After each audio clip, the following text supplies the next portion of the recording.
Iron man 2 के and में हमें दिखाया गया कि मेक्सिको के एक वीरान इलाके में देवता थोर का हथौड़ा आके गिरा है, जिससे इस जगह में काफ़ी बड़ा गड्ढा पड़ गया है।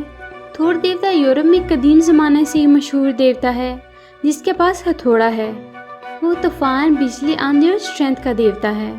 उसका काम लोगों की प्रोटेक्शन करना है। मिड एज में ऑलमोस्ट सारा यूरोप इस पर स्ट्रॉन्ग बिलीव रखता था। आज भी कुछ लोग होंगे जो देवताओं की पूजा करते हैं, उसे मानते होंगे। लेकिन मूवी मेकर्स को एक बना बनाया कैरेक्टर मिल गया। थोर एग्जिस्ट करता है या नहीं, लेकिन मार्वल वालों ने इस कैरेक्टर से काफ़ी पैसा बना लिया। मूवी के शुरू में एक साइंटिस्ट जेन फोस्टर को देखते हैं। वो अपनी गाड़ी में जा रही होती है तो रास्ते में उन्हें आसमान पर मिस्टीरियस लाइट्स नजर आती हैं, जैसे कोई बहुत ही एडवांस स्पेसशिप हो। अचानक से उनकी गाड़ी से एक आदमी टकराता है। वो देखते हैं कि उसने कुछ भी नहीं पहन रखा। असल में ये आदमी थोर था। यहाँ से हम 10th सेंचुरी का फ्लैशबैक देखते हैं, जहाँ स्यारा जमीन पर हालात से प्लेनेट यूथेनहाइन से आए जायंट मॉन्स्टर एलियन मखलूक ने अटैक कर दिया है। वो जमीन पर कब्जा करना चाहते थे। इस मूवी में 9 दुनियाएं दिखाई गई हैं कि कायनात में 9 दुनियाएं हैं और ये उन्हीं दुनियाओं में से एक दुनिया यूथेनहाइन से यहाँ आए हैं। यूथेनहाइन के किंग का मकसद साफ है कि वो 9 की 9 दुनियाओं पर हुकूमत करना चाहता है, इसलिए सबसे पहले वो ज़मीन पर कब्जा करने आया है। लेकिन वो ज़मीन को मिडगार्ड के नाम से जानते हैं। वो ज़मीन पर आ चुके थे, लेकिन उनके अटैक से पहले ही एसगार्ड के किंग ओडन अपनी आर्मी के साथ हार जाते हैं। एसगार्ड एक ऐसा प्लेनेट है जहाँ के लोग इंसानों की तरह नजर आते हैं, लेकिन वो बहुत स्ट्रांग और पावरफुल हैं। उनकी उम्रें भी हज़ारों साल होती हैं। उनकी टेक्नोलॉजी भी इंसानों से कहीं ज़्यादा है, इसलिए ज़मीन के लोग उनको देवता मानते हैं। ओडन और यूथेनहाइन के किंग लोफी के बीच फाइट होती है, जिसमें ओडन जीत जाते हैं। वो उससे वादा लेते हैं कि वो कभी किसी दुनिया पर अटैक नहीं करेगा और उसे इसी शर्त पर जिंदा छोड़ देते हैं। लोफी के पास एक खतरनाक और पावरफुल वेपन था, जिसे कैसेट ऑफ एंशिएंट विंटर कहा जाता है। ओडन उससे वो वेपन छीन लेते हैं और वापस अपनी दुनिया में चले जाते हैं। कई सदियां गुजर जाती हैं और सारी दुनिया अपनी अपनी लाइफ जी रही है और कोई बड़ा वाक़या नहीं होता। अब 21वीं सदी का वक्त आ जाता है, यानी आज का वक्त। यहाँ हम ओडन के 2 बेटों थोर और लोकी को देखते हैं। थोर बहुत ही पावरफुल है, जिसके पास उसका पावरफुल वेपन हैमर भी है। लोकी के पास थोर जितनी पावर तो नहीं, लेकिन वो जादू में माहिर है। आज स्पेशल डे है क्योंकि ओडन अपना ताज अपने बड़े बेटे थोर को देकर उसे एसगार्ड का किंग बनाने वाले थे। लेकिन उन्हें खबर मिलती है कि एसगार्ड में लोफी के कुछ सोल्जर्स घुस आए हैं, जो कि अपना वेपन वापस लेने आए हैं। थोर, ओडन और लोकी इस जगह आ जाते हैं। थोर कहता है कि यूथेनहाइन के लोगों की ये हरकत काबिल कबूल नहीं है, हमें उनको सबक सिखाना होगा। लेकिन ओडन मना करते हैं। लोकी थोर को उकसाता है कि वो वहाँ पर जाए, तो थोर लोकी और अपने कुछ सोल्जर्स को लेकर वहाँ जाता है।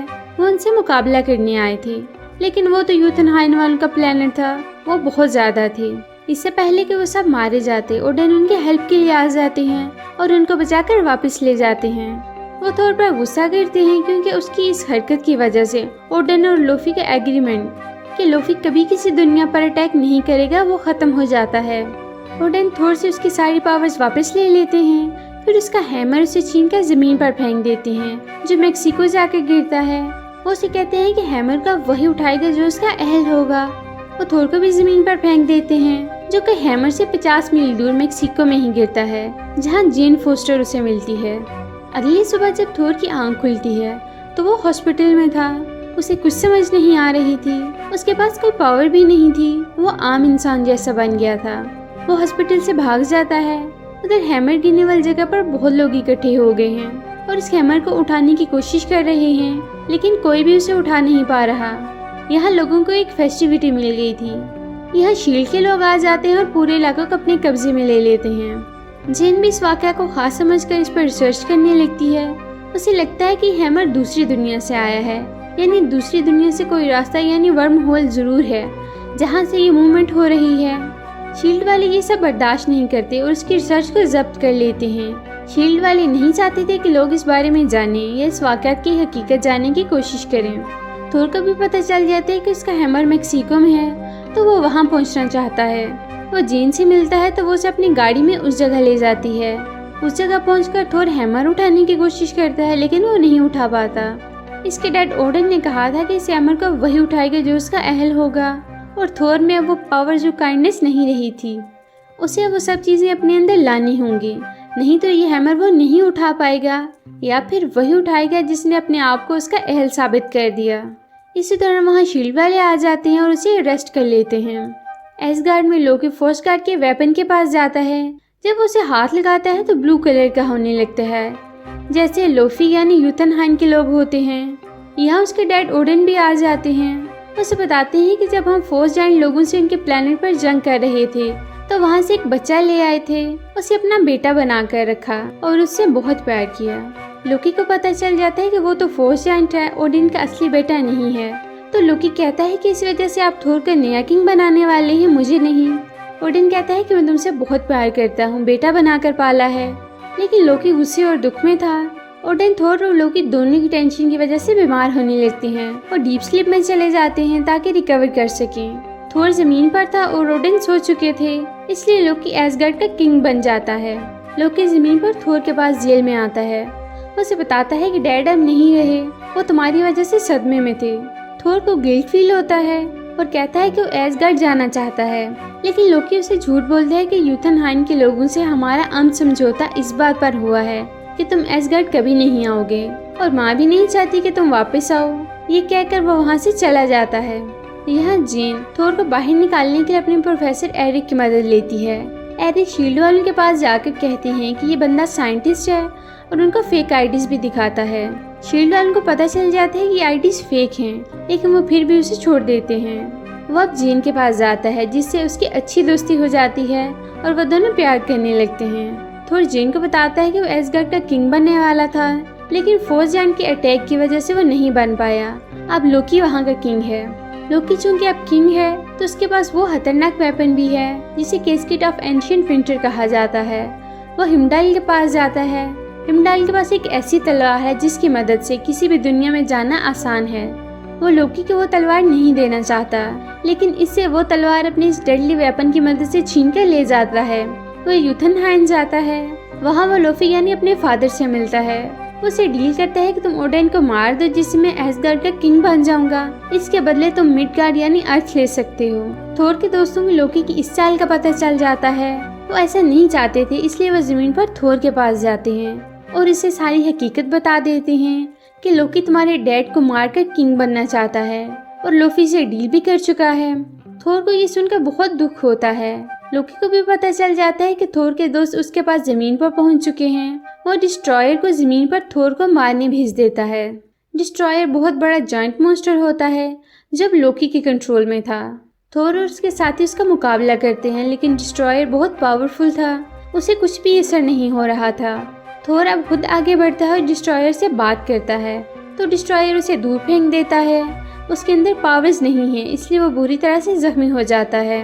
लेकिन हम देखते हैं कि उसके अंदर पावर्स वापस आ रही हैं, क्योंकि उसने अपने दोस्तों की खातिर अपनी जान दांव पर लगाई थी। पावर्स वापस आते ही उसका हैमर भी उसके पास आ जाता है, जिसकी मदद से वो डिस्ट्रॉयर को मार देता है। एसगार्ड में लोफी को लेकर आ जाता है ताकि ओडिन को मार दे। लोफी उसे मारने आगे बढ़ता है तो ओडिन की आंख खुल जाती है। इससे पहले कि लोफी ओडिन को मारता, लोफी को मार देता है। वो ओडिन को साबित करना चाहता था कि वो उनका लायक बेटा है, ताकि उसे एसगार्ड का किंग बना दे। जमीन पर थोर एसगार्ड पर वापस आने की कोशिश करता है, लेकिन हिमडाल जो कि दुनिया में ट्रेवल का रास्ता बनाता था वो तो जमा हुआ था। जब थोर उसे आवाज देता है तो वो वापस अपनी हालत में आ जाता है और रास्ता खोल देता है, जहाँ से थोर एसगार्ड आ जाता है। यहाँ लोकी चाहता है कि यूथनहाइन के सभी फोर्स गार्ड को मारकर ओडिन को साबित करे कि वही उनका लायक बेटा है। थोर मना करता है, लेकिन लोकी हाई फोर्स ब्रिज से यूथनहाइन पर अटैक कर देता है। थोर उसे बताता है कि ऐसा करना गलत है, लेकिन वो नहीं मान रहा था। तो थोर इस ब्रिज पर अपने हैमर से वार करता है, जिससे वो टूट जाता है और दोनों लटक जाते हैं और नीचे गहरी खाई जिसका कोई एंड नहीं इसमें गिरने लगते हैं। इससे पहले कि वो नीचे जाते ओडिन आ जाते हैं। ओडिन थोर को पकड़ते हैं और लोकी थोर को। लोकी डैड से कहता है कि मैं आपके लिए अपने लोगों के लिए कर रहा था। ओडिन कहते हैं कि नहीं। तो लोकी समझ जाता है कि ओडिन को उसकी सारी प्लानिंग का पता चल चुका है, तो वो दुखी हो जाता है और थोर को छोड़ देता है। थोर उसे मना करता है, लेकिन वो नहीं मानता और अंधेरे की दुनिया में खो जाता है। थोर और ओडिन वापस एसगार्ड आ जाते हैं। ओडिन थोर को किंग बनने का कहते हैं, लेकिन वो कहता है कि अभी सही वक्त नहीं आया। तो ये मूवी खत्म हो जाती है। पोस्ट क्रेडिट सीन में हम एरिक को देखते हैं, जहाँ एरिक को निक फ्यूरी जो कि शील्ड से है वो बुलाता है और कहता है कि हमें एक क्यूब मिला है, हमें इसके बारे में कुछ समझ नहीं है, तुम इस बारे में रिसर्च करो। यहाँ हम लोकी को देखते हैं जो निक फ्यूरी को नजर नहीं आता, लेकिन एरिक को वो अपने कंट्रोल में कर लेता है और उसे उस काम के लिए मना लेता है।